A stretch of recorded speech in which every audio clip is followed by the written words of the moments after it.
following Apple's somewhat disastrous introduction of news AI summaries, the BBC's conducted a study and found that all of the major AI chatbots are currently unable to accurately summarise the news. Lisa, do you know what the BBC were doing with this? Yes, so for a month, they allowed the chatbots, so ChatGPT, Copilot, Perplexity, to have access to its site, which it doesn't normally allow that access. Okay. So this was an experiment to see how would these AI assistants summarize news content.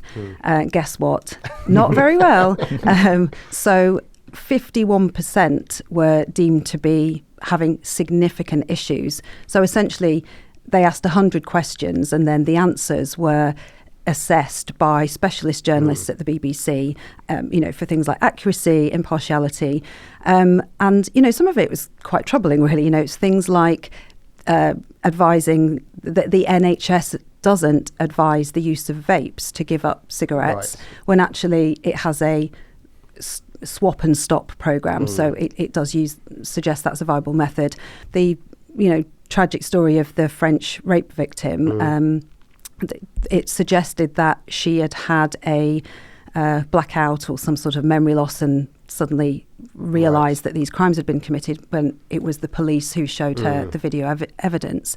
I think it's just troubling given, as you've spoken about on this podcast, the rise of mis and disinformation. We're just seeing this exponential rise. It is so overwhelmingly difficult for people to just know what to trust anymore. But also, you sort of when I saw this story, I was surprised how bad it was. Like I would of course expect it to get things wrong, and we're not really there yet. But 50% seemed really poor.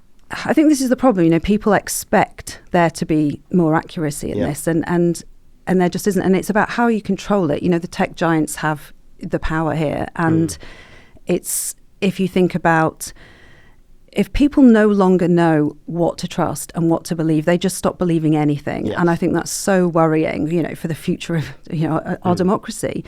But also if you think about COVID and how important trusted public health information was, and the role that the public service broadcasters played during that time was absolutely vital. If you've got chatbots summarising that information, it could be really dangerous. And, when you're talking about something like public health, and God forbid we ever get something like COVID again.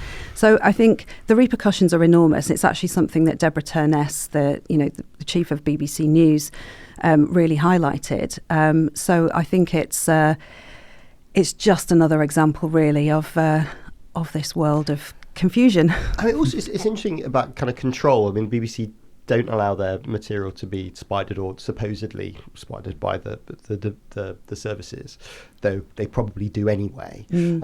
But actually looking at it and seeing where the control lies for media companies that produce this content, I think becomes quite important. I think it's good that the BBC have identified this. You work for a massive magazine publisher and radio broadcaster. Do you worry about them getting into all of your reviews? Can there be virtual Boyd? I do worry about it, and they're constantly being told not to worry about it. But of course, the more you're told not to worry about it, the more you worry about it, in my experience. But it's interesting because I use, if you're a journalist who interviews a lot of people, I interview a lot of people. Most weeks I'm interviewing someone or other. You record it and everyone says, "Oh, can't it just be transcribed by AI?" There are AI bot transcription services, and I do use one of them particularly. But oh my God, it's so inaccurate. You have to go through the whole thing. It takes almost as long to double check it as it would be if you just transcribed it yourself. And I was transcribing an interview the other day actually using this AI, and the answer that the person I was interviewing gave was 100% the opposite of what was in the transcription. And people do say, "Oh no, it's fine. The transcription will work perfectly." It's completely at fault constantly. So it's just one of the things you just got to be really careful with. And I'm not sure if that'll ever change. I'm not sure. I think you almost have to have the human double checking. Yeah, thank God you need the humans at the end of it. But I think for newsrooms, it's really challenging. I think there are some great AI tools, as Boyd said, that really help. Well, sometimes they help speed up a transcription, or for subtitling or for putting things into different languages. It can be quite useful. Even going through massive volumes of data, if you're doing an investigation, of course you need a brilliant investigations team at the heart of all of that. But sifting through that sort of data can really help. But you can now, with so much disinformation out there, the newsroom could spend all their time verifying content, figuring out, what's true, what isn't.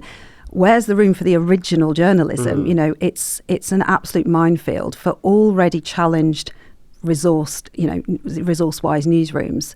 It really is just another problem. I'm sort of interested, will it get better? Because previously, 20 years ago, 15 years ago, Wikipedia, it'd be like, oh, don't use Wikipedia because anybody can do that. It's not very good. Whereas now, the accuracy of Wikipedia, even created by lots of humans, everything's fixed pretty much instantly. It's become a really great source of usage, and that shift has changed. Don't you think we'll maybe see the same thing with AI? Do you think there'll be you'll have AI that's only trained on good content?